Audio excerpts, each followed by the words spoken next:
Hey all, welcome to the College of Southern Nevada, Fall of 2025, Introduction to American and Nevada Politics, PSC 101. Quick admission here, I just cut this video. I've been having troubles with my computer setup, and look, everything was fixed. I went ahead and recorded a 27-minute video, and it turns out I had my Yeti Blue microphone turned off. So here we are. I'm back to do this one correctly with sound. All right. So this is going to be an introduction to both the syllabus and the course. Okay. And all in one here.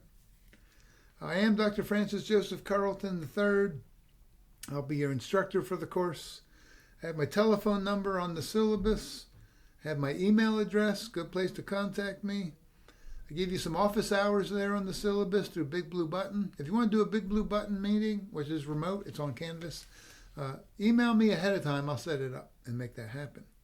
I'm also on the West Charleston campus in the C building, second floor, 269, a suite of offices. I'm in Office F for Francis. Yeah, I'm in the Department of Social Sciences, but I teach within the political science program. All right. I'm going to skip a lot of the boilerplate language here as not worth emphasizing. You can check it out on your own. If you have any questions, let me know about that. But I'm going to focus on the stuff that seems to me most obviously relevant. We're using an online open access educational resource. It's called American Government 4E. Just came out with the newest edition, July of 2025. It's free. And it's well designed. Check out the link that I provided in the syllabus. I think I also sent you the link. So that's going to be our textbook. You don't need to pay for it. And also some select chapters from a book called The Sagebrush State by Dr. Michael Bowers, RIP, recently, over at UNLV. 7th edition, just came out. Apparently organized by David Damore over at UNLV. Almost like as an homage to Dr. Bowers. It's considered the quintessential book on Nevada politics. All right. Grades. 60% of your grade is based on the examinations. Bulk of your grade, right there, people, right there. There'll be 4 of them. 60%, I drop your lowest one. All right. Some people take the first 3, do really well, and they don't take the 4th. Others take all 4, and I take your 3 highest, right? It's all good. You guys make your own strategic choices there. About 50 or 60 multiple choice questions drawn from the material we've been covering at the time. Give you about 90 minutes to do that, and about a 2 or 3 day window to take it online. All right. There'll be study guides I'll post for those exams. Each module on content will have a quiz. A lot of those quiz questions show up on the exam. So with a little bit of effort, you should do well on these exams.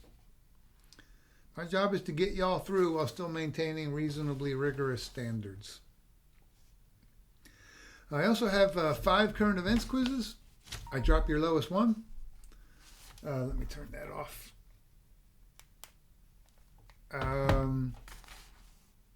Each quiz will be based on 3 current events articles. Here's a quick pro tip. When you're accessing any of the assignments, don't do it using that feature that says things coming up that are due.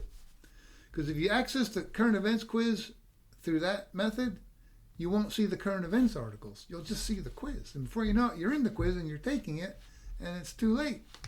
Access everything through the home page on Canvas. There you're going to find a module, a dedicated module called Current Events Quiz 1. You'll see the quiz. You can click on it there, but you'll also see the 3 articles that it's based on. Pro tip, print off those articles ahead of time, old school, and you can have those with you to cross-reference as you're taking the quiz. All right, you get 20 minutes, 10 questions. 5 of those, I drop your lowest one. And I tend to front load those towards the beginning of the semester. That's 15% of your grade. 10% is based on discussion threads. There, I don't want you using AI at all. Period, 0. Okay? If I find AI, I will give you a 0. But I do drop your 3 lowest, so don't freak out. But don't use AI in the first place at all for this particular assignment. I drop your 3 lowest. I'll do between 8 and 10 over the course of the semester. So, if you do use AI, and I'm sure you won't, but I know some will, I'll probably give you a 0. But it's not a big deal necessarily, as long as you don't do it again. Okay? So you get 3 misses on those, but you need, probably about 7 good scores. I drop your lowest 3. 10%. There, I want you to post your own original posting as a response to the prompt. And then I want you to respond to another student with your second comment. 2 separate comments. Original post, original to you, and then a response comment. It's meant to capture, right, the idea that in a democracy, we the people converse with one another about important issues in civil and correct fashion.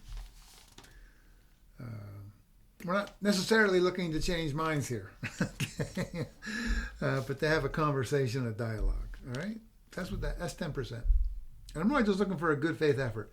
If you can reference the material we're covering at the time, bonus points. But I'm trying to give you the points here. Take the damn points. Make a good faith effort. 2 or 3 paragraphs for your original response. 1 or 2 for your response. And then 15% based on 2 short writing assignments. Although there I drop your lowest 1. So pro tip, if you do the first one and you do well, you don't necessarily have to do the second one. Drop your lowest 1. And there's only 2. I'll give you a prompt. I'll give you some ancillary material to base it on, and I'll give you a Dropbox. 2 to 3 pages. It's pretty low key. You can use AI to a limited extent to, sort of organize your ideas, get some ideas, maybe clean up the language a little bit, but I do want the words to be primarily your own words. All right? And then I want you to document how you used AI. It's all in the syllabus. I'm just highlighting things. What else? This is boilerplate. Course outline to give you a feel and a flavor for what we'll be doing this semester. We'll talk about at the beginning, what is government? What is this entity that we call government, right? All nation states have some form of governance, some kind of a government in place. What are the generic functions of a government? Universal. And then we'll talk about specific forms of governance. Primarily 2 categories, the obvious ones, right? What we have here in America, constitutional democracy and autocracy.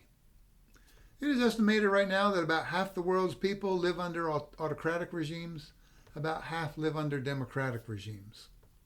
We're fortunate to be in that second category, at least for now. And we'll get into this in that module, that first substantive module. We'll get into that. What do we mean when we say constitutional democracy? Let's break it down. And it's basically the same thing as a republic. We'll see that there's this somewhat linguistic and somewhat ridiculous debate about, was America ever intended to be a democracy? I don't know. To some extent, yes. To some extent, maybe less so. The founders called it a republic. For sure they did. But we've modified that republic a lot in the last 250 years. And it's now a constitutional democracy. Largely consistent with the views of the founders, but it's been modified. Right? What is it Jefferson said? Don't let the dead hand of the past govern the living. We can govern ourselves quite well, thank you. Drawing from the wisdom of the founders, but ultimately, right, forming our own unique method of governance, which has become ever more democratic over time. Yay. I'm not going to apologize for that. And anyway, right, constitutional democracy, we'll see, is essentially defined about the same as a republic. So in some ways, the debate is silly. But we have moved in a more democratic direction over time. And we've allowed women to vote. Radical idea. Young people. We've gotten rid of slavery. Black Americans can vote now. So I'm not going to apologize for any of those democratic modifications. So constitutional democracy is my preferred term. It's more analytically precise. It's more descriptive. A republic, that can mean anything. What do you think of when you think of a republic, right? It's kind of a vague term. Anyway, and we'll talk about the creation of the U.S. Constitution. And is it still relevant? Is it still relevant today? Perhaps increasingly an open question. And we'll see that is true, right, globally. Democracies are under pressure across the globe. We're having our own discontents right here in America. Tough times for democracy. Globally, there's been a shift. Because it turns out there's no such thing as a pure constitutional democracy that's perfect. There's no such thing as a pure autocracy where all power is in the hands of one person, or nearly all power. But rather, right, there are gradations, and it's a continuum. It's a dimmer switch, not off on. And the gradual movement globally has been in one direction towards autocracy. And we've been part of that. We haven't magically escaped that trend. It's a global phenomenon, and we're caught up in it. Yeah, we'll see that we've never been highly ranked in terms of the quality of our democracy. Certainly not today. Certainly not since the end of World War II. We've usually ranked around 15th or 20th in terms of the quality of our democracy. Right now, we're around 25th. We're sinking. And we'll see where things go going forward. But right now, we're a little on the lower side of that list of high quality democracies. We just are. Let's be realistic here. Are we the world's most important democracy? Yes. Are we the world's most affluent democracy? Yes. Are we the world's most powerful democracy? Yes. All of those things are true. Do we have the world's best democracy? Manifestly not. By no measurement do we have that. Or maybe top 20, maybe. And that's being optimistic. All right. We'll talk about all those things. And demography. We'll talk about American demography, how our racial demography is always changing. Related to that, immigration demographics are always changing. Gender dynamics are changing in interesting ways that affect our politics. Yeah, we'll see that the Trump phenomenon has been disproportionately a male-supported phenomenon. Women have been, on average, more skeptical of Trump and Trumpism. That's an emerging gender divide that we didn't used to have. And we'll talk about our shifting age demographics as well. Like many affluent democracies today, we are an aging democracy, and that presents unique political challenges that we'll talk about. We'll talk about the founding of the great state of Nevada. We'll talk about American federalism, right? National, state, and local power. That's become super interesting lately as the Trump administration takes over the District of Columbia and federalizes it, gets rid of home rule, starts to threatening to do the same to other big cities that are run by Democrats in particular, a federal takeover. The feds are taking over a lot of things, including private universities, public universities, private law firms. It's a bull rush right now by the federal government. The federal government has arguably never been stronger than it is right now. Are the states still significant? Does local government still matter? I hope yes is the answer to both of those questions, but it's increasingly an open question as we move towards a more unitary form of governance where nearly all power is at the federal level. But hopefully, federalism is still important and still part of how we govern ourselves.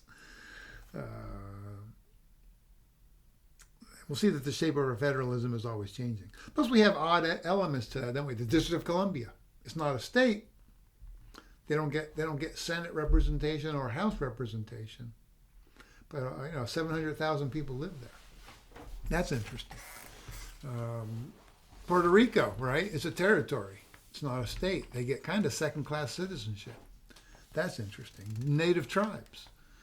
Semi-sovereign, described infamously or famously by Chief Justice John Marshall a long time ago.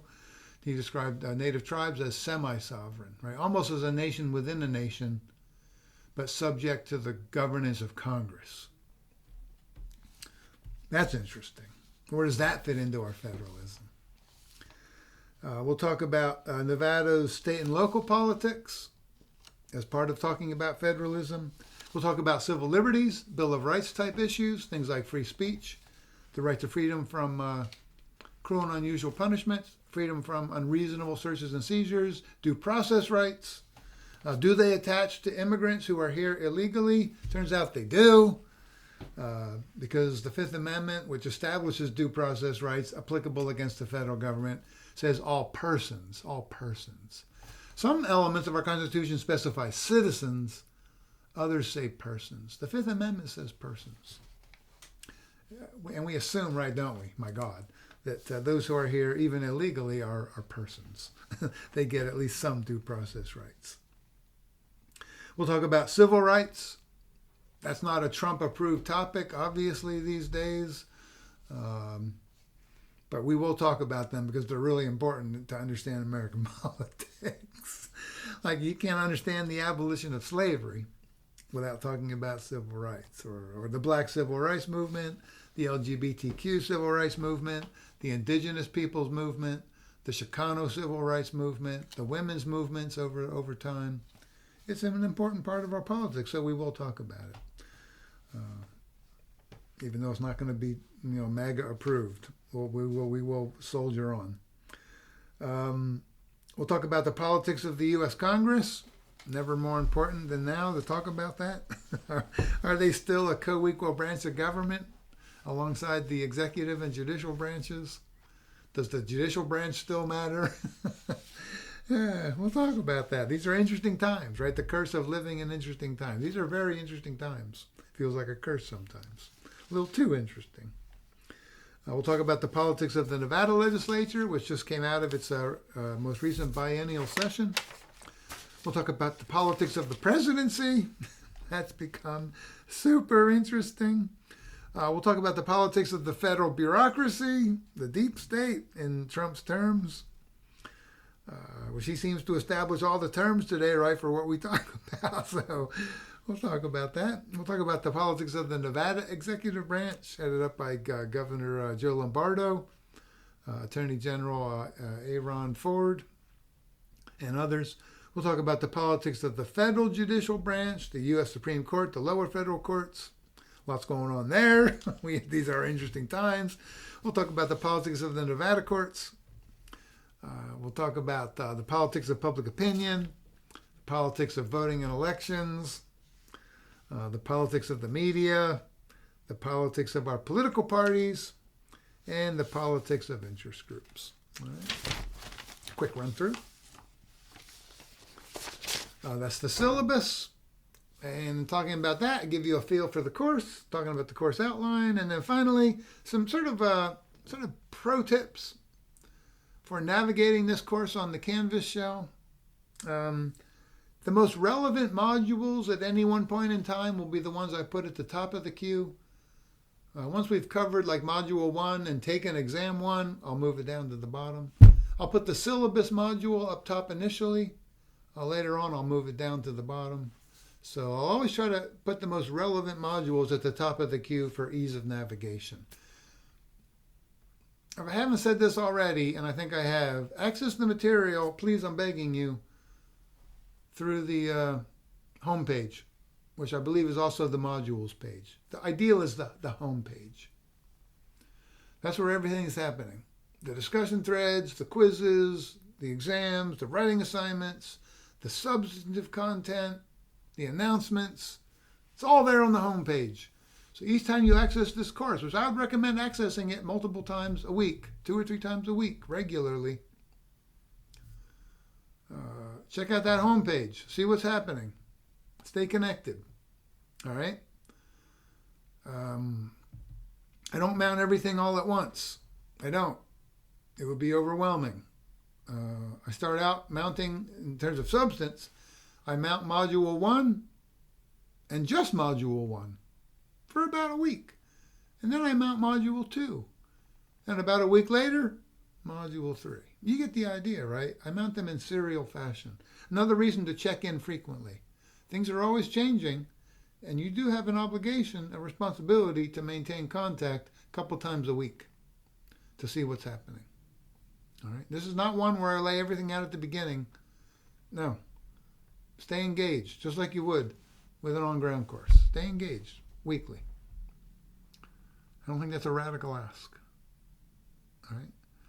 Now, you will see, right, modules for the current events quizzes. Current events quiz 1 module. There's the quiz. There are the articles. Exam 1 module. There's the exam. There are the study guides. Short writing assignment module 1. Short writing assignment 1 module. There's the prompt. There's the Dropbox. There's the ancillary material that it's based on. All together in a neat, nice module. I've had some students who don't look at the homepage until late in the semester and go, oh, there's where everything is. It's so nicely organized. I'm like, yeah, welcome. The discussion threads. I even put those in a module called discussion thread module. Discussion thread 1, 2, 3, 4, 5, 6, 7, 8. Right there. All right. Homepage. And the announcements. The most 3 recent announcements will always be at the top of the homepage. So pay attention to those announcements. Yeah. So, now each substantive module, module 1, talking about what is government, what does it mean to say that we're a constitutional democracy, what does the alternative look like, autocracy, what about our shifting demographics? That's all going to be in module 1. There'll be an overview video on YouTube, overview of all the material. And then there's going to be narrated PowerPoint slides on each particular topic within that module. There'll be the PowerPoint narrated slides. If you want the whole package, the clickable links, download the PowerPoint presentation, use it that way. But I'll also offer an alternative version of each set of slides, a YouTube video version of that same PowerPoint presentation. You lose clickability and all functionality, but it's easier and you don't have to download all that data and all of that nonsense. So a lot of students, I think, rely on the YouTube versions of the slides. That's cool. So for each set of slides, there'll be 2 versions. You can choose one or the other. And then I'll probably have some ancillary videos from YouTube at the bottom that are relevant to the topic that I found on YouTube that I want you to check out and are fair game for the exam.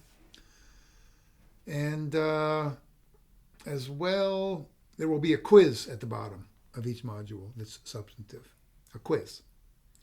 And a lot of those quiz questions will show up on the exam, so it behooves you to take those quizzes each time, all right? So that'll be the general sort of organization of each module that's about substance, beginning with Module 1, Chapter 1. Now, Module 2 will be Chapter 2, the American Revolution and the creation of the U.S. Constitution. Overview video, PowerPoint slides on one topic, video version, PowerPoint slides on another topic, YouTube video version, maybe some ancillary videos from YouTube at the bottom, and then a quiz. Over and over again. You'll see that same organizational structure. All right? I'm trying to think what else I need to tell you here. Yeah, it's all on the homepage, man. It's all on the homepage. Check in multiple times a week. Stay engaged. Stay focused. All right? And again, in terms of if you miss a discussion thread, don't email me. I don't want any emails about missing discussion threads. Number one, because, I'm setting a deadline. It shows up. You should hit those deadlines, number one. But number two, right, I drop your 3 lowest discussion threads. If you miss 1 or 2, don't worry about it. I kind of expect you to miss 1 or 2. I would miss 1 or 2 if I was a student. Let it go. It's cool. You don't need to do every discussion thread. I'm dropping your 3 lowest. So cool it on the missing discussion threads emails. I don't want those. I don't want those. And really any other assignment, whether it's a current events quiz or an exam or writing assignment, I'm giving you the heads up on these at least a week, typically 2 weeks. I'm announcing it. I'm sending out reminders. Man, number one, don't leave it till the last second. Because if you do, something might come up at the last second where you got to make a run to the airport. And yeah, you're going to miss the deadline. But that was somewhat predictable in the sense that you didn't take the exam 2 days ago or you didn't submit the quiz a day ago. Come on, man. I really don't want these emails unless it's the most extraordinary circumstance. If it's a really extraordinary circumstance, email me. Otherwise, you got to let that go, You got to let that go. Don't miss the deadline. And if you do, which is very human to do, just don't miss too many or you do start to have problems with your grades. Because remember, even if you miss an exam deadline, I dropped your lowest one. That could be your lowest one. You might miss a current event quiz deadline. That's going to be your lowest one. You might miss the first short writing assignment deadline, but take a 0 and do the second one, and I drop your lowest one. All right? So, man, I don't want emails on the missed deadlines thing unless it's really extraordinary.